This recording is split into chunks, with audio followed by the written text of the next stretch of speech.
नमस्कार दोस्तों, स्वागत है आप सभी का हमारे यूट्यूब चैनल ऑब्जेक्टिव सेंटर पर। इस वीडियो में हम लोग देखने वाले हैं जो हमारा प्रीवियस ईयर का क्वेश्चन चल रहा था उसी का यह दूसरा पार्ट है। तो पहला वीडियो जिन लोगों ने नहीं देखा है वो लोग इस आई बटन पर क्लिक करके देख सकते हैं या डिस्क्रिप्शन बॉक्स में हमने लिंक दिया प्लेलिस्ट का, उस प्लेलिस्ट में जाके आप खोज के देख सकते हैं। तो चलिए हम लोग शुरू करते हैं उसी के आगे का क्वेश्चन। 36 नंबर का क्वेश्चन है, लेथ मशीन के किस भाग में हाई कंप्रेसिव स्ट्रेंथ होती है? ऑप्शन है bed, main spindle, lead screw, head stock के स्लाइडिंग गियर में। तो देखिए लेथ मशीन के जिस पार्ट में हाई कंप्रेसिव स्ट्रेंथ होती है वह पार्ट हमारा रहता है बेड है। तो बेड क्या होता है कि यह हाई कंप्रेसिव स्ट्रेंथ रखता है। जो बेड बनाया जाता है यह कास्ट आयरन ढलवा लोहे का बना होता है। तो यहाँ पे हमारा ये आंसर करेक्ट होगा। जो ढलवा लोहा होता है यानी कि कास्ट आयरन, इसमें हाई कंप्रेसिव स्ट्रेंथ होता है। 37 नंबर का क्वेश्चन है, which of the following is a positive drive? कौन सा पॉजिटिव ड्राइव है? ऑप्शन है cross flat belt drive, rope drive, we belt drive, chain drive. तो देखिए पॉजिटिव ड्राइव हमारा जो रहता है वह हमारा रहता है चैन ड्राइव। क्यों? क्योंकि इसमें क्या होता है, स्लिप नहीं होता। स्लिप ना होने के कारण इसमें क्या होता है, पॉजिटिव ड्राइव इसे कहा जाता है। बाकी वी बेल्ट में हमारा स्लिप होता है। स्लिप होने के कारण क्या होता है कि इसे हम लोग नेगेटिव ड्राइव कहते हैं। तो रोप ड्राइव भी हम इसमें भी स्लिप होती है, हमारा नेगेटिव ड्राइव है। और है हमारा क्रॉस फ्लैट बेल्ट ड्राइव हमारा क्या नेगेटिव ड्राइव है। तो पॉजिटिव ड्राइव यही है चैन ड्राइव। क्यों? क्योंकि इसमें हमारा फिसलन नहीं होता, इसमें स्लिप नहीं होता है। तो हमारे यहाँ पे डी आंसर करेक्ट हो जाएगा, चैन ड्राइव हमारा पॉजिटिव ड्राइव है। और जो गियर ड्राइव रहता है वह भी हमारा पॉजिटिव ड्राइव के अंतर्गत ही आता है। 38 नंबर का क्वेश्चन है, जब की सतह पर कटिंग टूल द्वारा जो निशान पड़ते हैं उन निशानों की ऊंचाई की दूरी व दिशा को हम लोग किसके द्वारा प्रकट करते हैं? ऑप्शन है ले, प्रोफाइल, वेविनेस, खुरदरापन। तो देखिए जब की सतह पर कटिंग टूल द्वारा जो निशान पड़ते हैं उन निशानों की ऊंचाई की दूरी व दिशा को हम लोग खुरदरापन को प्रकट करती है। जो ऊंचाई की दूरी व दिशा रहती है वह खुरदरापन को प्रकट करती है। तो यहाँ पे हमारा डी आंसर करेक्ट हो जाएगा। यह हमारा कोल इंडिया फिटर का क्वेश्चन है। 39 नंबर का क्वेश्चन है, ब्लॉकिंग डाई बनाने के लिए किस प्रकार के स्टील का प्रयोग किया जाता है? ऑप्शन स्टेनलेस स्टील, मध्यम कार्बन स्टील, नरम स्टील, औजार स्टील। देखिए ब्लॉकिंग डाई बनाने के लिए हम लोग जो स्टील प्रयोग करते हैं वह हमारा क्या रहता है, औजार स्टील यानी कि टूल स्टील रहता है। तो यहाँ पर हमारा डी आंसर करेक्ट हो जाएगा। ये हमारा डीआरडीओ मशीनिस्ट यूपी आर्मिनल TG2 फिटर में आया हुआ क्वेश्चन था। 40 नंबर का क्वेश्चन है कि मशीन वाइस का गाइड नट किसका बना होता है? ऑप्शन है तांबा, माइल्ड आयरन, गन मेटल, जस्ता। तो देखिए जो मशीन वाइस रहता है इसका जो गाइड नट रहता है यह किसका बनाया जाता है, गन मेटल का बनाया जाता है। तो यहाँ पे हमारा सी आंसर करेक्ट हो जाएगा, गन मेटल का बनाया जाता है। ये हमारा RRB Kolkata assistant loco pilot में आया हुआ क्वेश्चन था। 41 नंबर का क्वेश्चन है कि डीजल इंजन में पेट्रोल इंजन की बजाय कंपन ज़्यादा क्यों होता है? तो देखिए डीजल इंजन में पेट्रोल इंजन की बजाय कंपन ज़्यादा क्यों होता है? तो इसका मेन रीज़न होता है कि दाब की अधिकता के कारण होता है ऐसा। यहाँ पे हमारा सी आंसर करेक्ट हो जाएगा कि दाब की अधिकता के कारण होता है। 42 नंबर का क्वेश्चन है कि जब दो गियर आपस में मिस होकर चलते हैं तो उसमें क्या होता है? तो देखिए जब दो गियर आपस में मिस होकर चलते हैं तो क्या होता है कि छोटा गियर अधिक गति से घूमता है और जो बड़ा गियर रहता है वह कम गति से घूमता है। तो देखिए कैसे होता है, जैसे कि हमारा एक बड़ा गियर है, इसी से एक अटैच में है यानी कि मिस किया हुआ छोटा गियर। तो देखिए ये जो छोटा गियर है, छोटा गियर अगर जो है जब तक ये पूर्ण चक्कर लगाएगा तो पूर्ण चक्कर जब ये लगाएगा तो बड़े गियर का इसका सिर्फ इतना ही कुछ पार्ट आएगा। जैसे कि यहाँ से ये चलना स्टार्ट हुआ तो इतने में ये पूरा चक्कर लगा लेगा, ये थोड़ा एक चक्कर से कम ही लगाएगा या जैसा रहेगा, जिस रेशियो में दांतें रहेंगे, दांतों की संख्या, उसी हिसाब से ये अपना घूमते रहते हैं। तो जिनमें दांतों की संख्या कम होगी उसका स्पीड ज़्यादा होगा, जिनमें दांतों की संख्या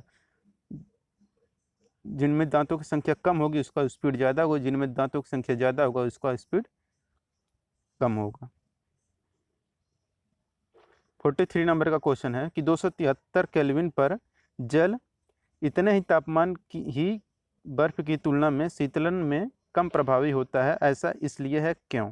ऑप्शन है जल को संभालना कठिन होता है, जल में 273 केल्विन पर इतने ही तापमान की बर्फ की तुलना में कम ऊर्जा होती है, सी है जल में 273 केल्विन पर इतने ही तापमान की बर्फ की तुलना में अधिक ऊर्जा होती है। डी है जल एक शीतलक नहीं है। तो देखिए 273 केल्विन पर जल इतने ही तापमान की बर्फ की तुलना में शीतलन में कम प्रभावी होता है। ऐसा इसलिए होता है क्योंकि क्या होता है कि जल में 273 केल्विन पर इतने ही तापमान की बर्फ की तुलना में अधिक ऊर्जा होती है। 273 केल्विन मतलब जानते हैं 0 डिग्री सेल्सियस। 0 डिग्री सेल्सियस का है या 273 केल्विन का है, तो यहाँ पे हमारा सी आंसर ही करेक्ट होगा। 44 नंबर का क्वेश्चन है कि काटने की गति किस पर निर्भर नहीं करती। ऑप्शन है सामग्री की लंबाई, छेद का आकार, उपकरण सामग्री, कार्य सामग्री। तो देखिए जो कटिंग स्पीड रहता है यह हमारा काट सामग्री की लंबाई पर निर्भर नहीं करता है। सामग्री कितनी भी मतलब वर्कपीस कितना भी लंबा हो, स्पीड इस पर निर्भर नहीं करता है।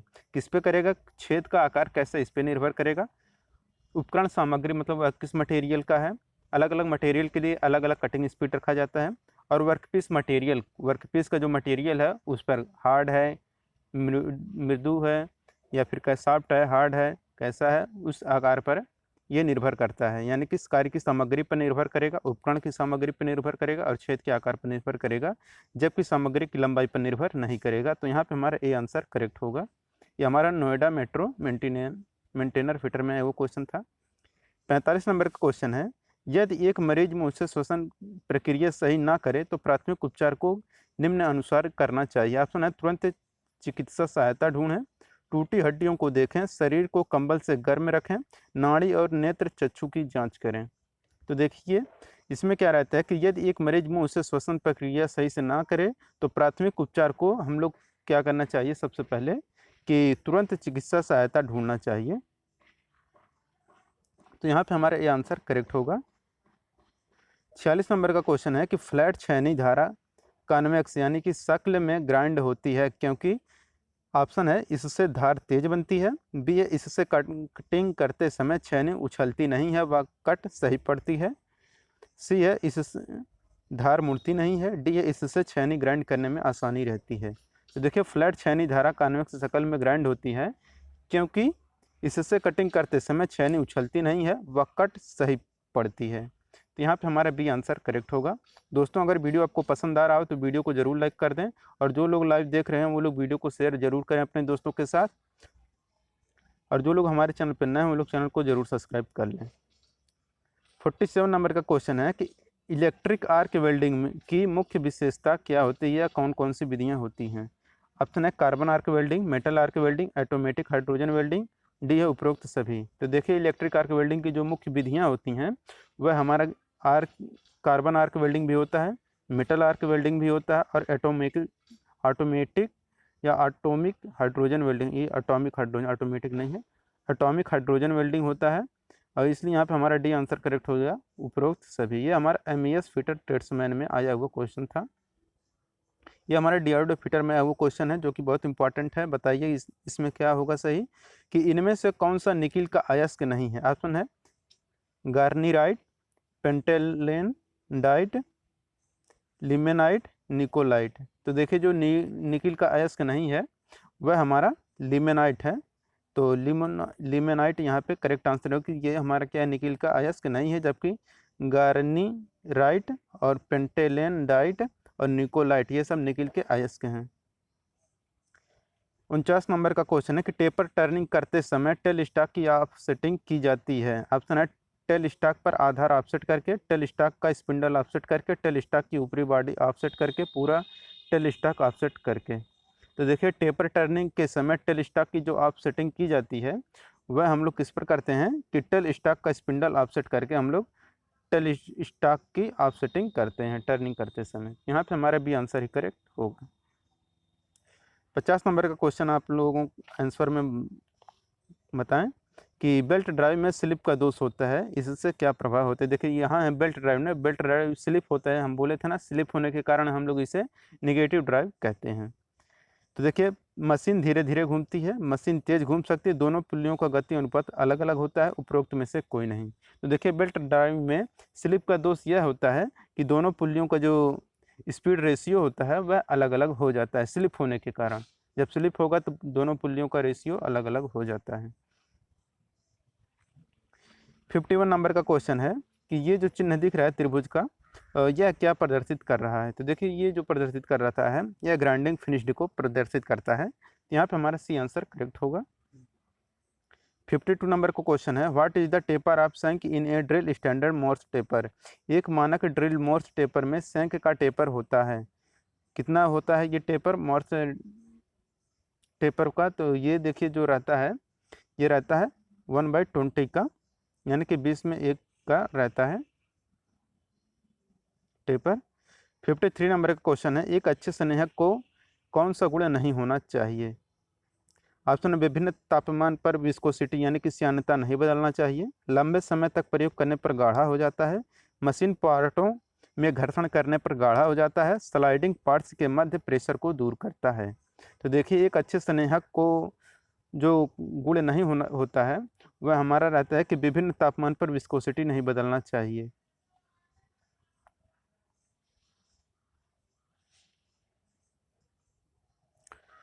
किस प्रकार का आयल पंप गियर ऑन कैम्पशाफ्ट के द्वारा काम करता है।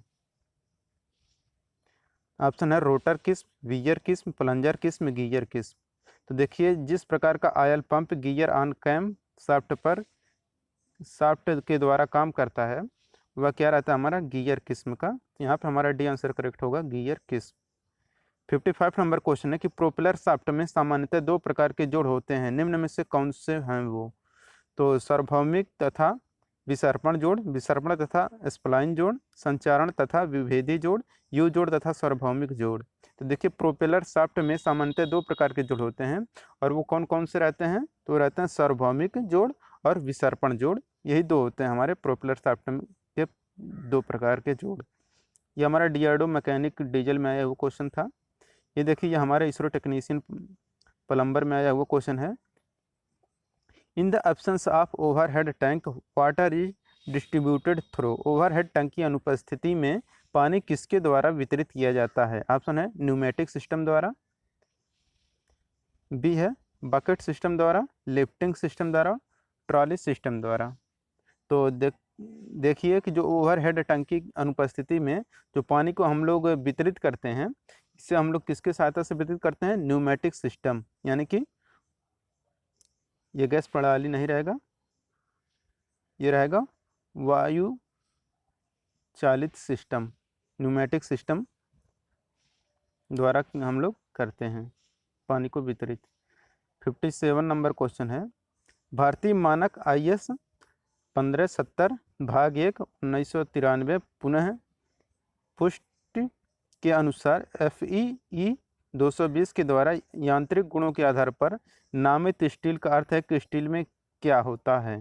तो देखिए FEE 220 का अर्थ होता है कि जो न्यूनतम है उपज तनाव, मतलब जो टेंसाइल स्ट्रेस आता है वो हमारा कितना है 220 न्यूटन पर mm² है।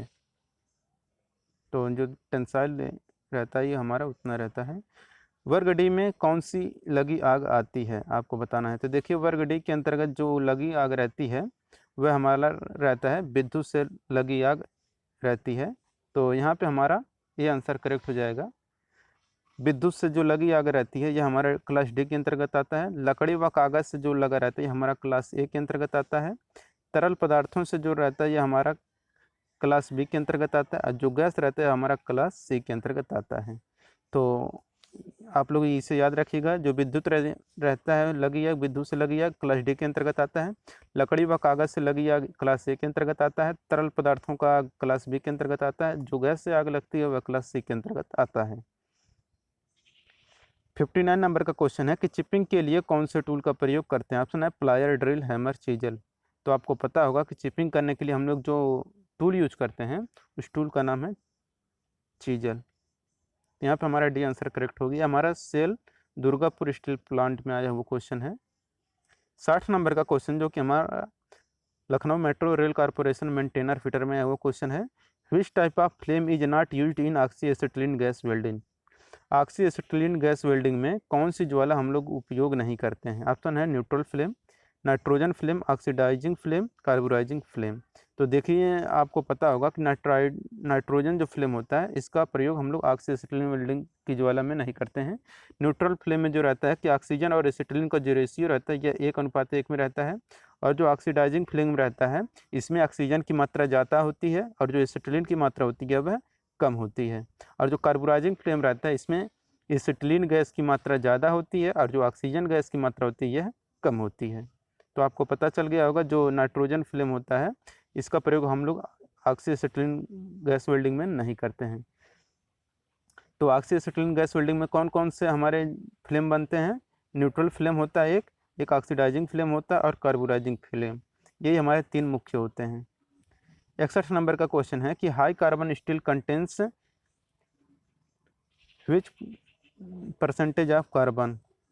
तो जो हाई कार्बन स्टील होता है उसमें जो कार्बन की परसेंटेज मात्रा होती है वह कितना होता है? 0.6 से 1.5% होता है। तो यहाँ पर हमारा बी आंसर करेक्ट हो जाएगा। ये हमारा आईओ या फिटर में आया हुआ क्वेश्चन है।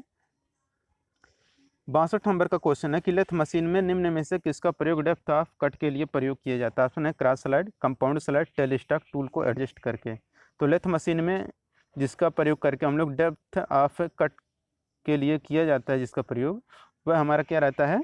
कंपाउंड स्लाइड रहता है। तो यहाँ पे हमारा बी आंसर करेक्ट हो जाएगा, कंपाउंड स्लाइड। ये हमारा आरआरबी रांची एलपी में आया हुआ क्वेश्चन था। ये हमारा आईओ फिटर में आया हुआ क्वेश्चन है। तो इसका करेक्ट आंसर आप लोग कमेंट बॉक्स में ज़रूर बताएं। 63 नंबर का क्वेश्चन है कि बेल्ट की मूवमेंट पुली की बाहरी सतह के संपर्क पर निर्भर करती है। इस संपर्क के क्षेत्र को हम लोग क्या कहते हैं? ऑप्शन है क्रीपिंग, ड्रेसिंग, क्राउनिंग, स्लीपिंग। तो देखिए बेल्ट के मूवमेंट पुली की बाहरी सतह के संपर्क पर निर्भर करती है। इस संपर्क के क्षेत्र को हम लोग क्या बोलते हैं? क्रीपिंग बोलते हैं। तो यहाँ पे हमारा ये आंसर करेक्ट हो जाएगा, क्रीपिंग। 64 नंबर का क्वेश्चन है किस थ्रेड की गहराई रूट एवं क्रेस्ट बराबर होते हैं? तो जिस थ्रेड की गहराई रूट एवं क्रेस्ट जो बराबर होते हैं वह हमारा रहता है कौन सा? Square thread. स्क्वायर थ्रेड में देखिए हमारा रूट है, ये हमारा रूट रहता है और ये हमारा गहराई रहता है और ये जो हमारा क्या रहता है? क्रेस्ट। ऐसे हमारे जो रहता है इसके दांते इस तरह से रहते हैं। तो इसमें जो स्क्वायर थ्रेड रहता है इसमें जो एंगल बनता है ये हमारा 90 डिग्री का एंगल बनता है। तो इसमें देखिए ये हमारा गहराई ये गहराई है, ये हमारा रूट है, ये हमारा क्रेस्ट है। क्रेस्ट मतलब होता है शीर्ष, ये हमारा गर्त है, ये हमारा गहराई है। तो ये हमारा इसमें जो बनता है ये हमारा 90 डिग्री का एंगल बनता है, इसमें 90 डिग्री का बनता है। और जो एकमी थ्रेड रहता है इसमें हमारा 29 डिग्री का एंगल बनता है। 65 नंबर का क्वेश्चन है कि इलेक्ट्रिक पोर्टेबल लाइटिंग ड्यूटिंग ड्रिलिंग मशीन की में गतियाँ कितने प्रकार की? ऑप्शन है 2, 3, 1, अनेक। तो देखिए electric portable light duty drilling machine में जो गतियाँ होती हैं यह एक ही होती हैं। तो 65 के यहाँ पे सी आंसर करेक्ट हो जाएगा। ये हमारा आईओ फिटर में है वो क्वेश्चन है। 66 नंबर का क्वेश्चन है यह ग्रेविटी फीड की एक विधि है, इसमें लुब्रिकेशन मशीन पार्टों पर बूंद बूंद करके गिरता है, इसे हम लोग कौन सा लुब्रिकेटर कहते हैं? ऑप्शन है splash lubrication, grease cup, wick पद्धति, उपरोक्त में से कोई नहीं। तो देखिए यह ग्रेविटी फीड की एक विधि है जिसमें लुब्रिकेशन मशीन पार्टों पर बूंद बूंद करके गिरता है, तो इसे हम लोग वीक पद्धति लुब्रिकेटर कहते हैं। यह हमारा मैजागोन डॉक लिमिटेड फिटर में आया हुआ क्वेश्चन है। 67 नंबर का क्वेश्चन है in an engine what is used between connecting rod and piston. तो एक इंजन में संयोजक रॉड तथा पिस्टन के बीच किसको जोड़ने के लिए उपयोग किया जाता है? मतलब इन दोनों को जोड़ने के लिए हम लोग किसका उपयोग करते हैं, कौन सा पिन यूज करते हैं? ऑप्शन है Gajan pin, king pin, crank pin, normal pin. तो देखिए कनेक्टिंग रॉड और पिस्टन को जोड़ने के लिए हम लोग जो पिन यूज करते हैं वह पिन हमारा रहता है गजन पिन। तो यहाँ पे हमारा ए आंसर करेक्ट हो जाएगा, गजन पिन। 68 नंबर का क्वेश्चन है कि डिफरेंशियल को मिली शक्ति किस एंगल पर स्थिर एक्सलों में बढ़ जाती है? ऑप्शन है 45, 90, 60, 23। तो देखिए डिफरेंशियल को मिली शक्ति जो रहता है यह 90 डिग्री पर स्थिर एक्सलों में बढ़ जाता है। तो यहाँ पे हमारा बी आंसर करेक्ट हो जाएगा 90 डिग्री। ये हमारा ऑर्डिनेंस फैक्ट्री फिटर इटारसी में आया हुआ क्वेश्चन है। 69 नंबर का क्वेश्चन है, pressure energy of fluid can be increased by using. तरल की दाब ऊर्जा को बढ़ाने के लिए प्रयोग होने वाली युक्ति को हम लोग क्या कहते हैं? ऑप्शन है turbine, pump, viscometer, hydraulic RAM. तो देखिए, तरल की दाब ऊर्जा को बढ़ाने के लिए हम लोग जो डिवाइस यूज करते हैं उस डिवाइस का नाम रहता है पंप। तो यहाँ पर हमारा बी आंसर करेक्ट हो जाएगा, पंप। 70 नंबर का क्वेश्चन है, which of the given is not a vector. निम्न में से कौन सा सदिश राशि नहीं है? तो सदिश राशि कौन सा नहीं है आपको बताना है। तो देखिए, सदिश राशि जो नहीं है तो इसमें हमारा मास जो है यह हमारा सदिश राशि नहीं है, जबकि बल हमारा सदिश राशि है, संवेग भी हमारा सदिश राशि है, वेग भी हमारा सदिश राशि है, जबकि जो मास रहता है यह हमारा अदिश राशि है। तो यहाँ पे हमारा सी आंसर करेक्ट हो जाएगा, मास। दोस्तों, अगर वीडियो आपको पसंद आया हो तो वीडियो को ज़रूर लाइक कर दें, और जो लोग हमारे चैनल पर नए हैं वो लोग चैनल को सब्सक्राइब कर लें, और ऐसे ही वीडियो देखने के लिए हमारे चैनल को ज़रूर सब्सक्राइब करें। मिलते हैं नेक्स्ट वीडियो के साथ। Thank you.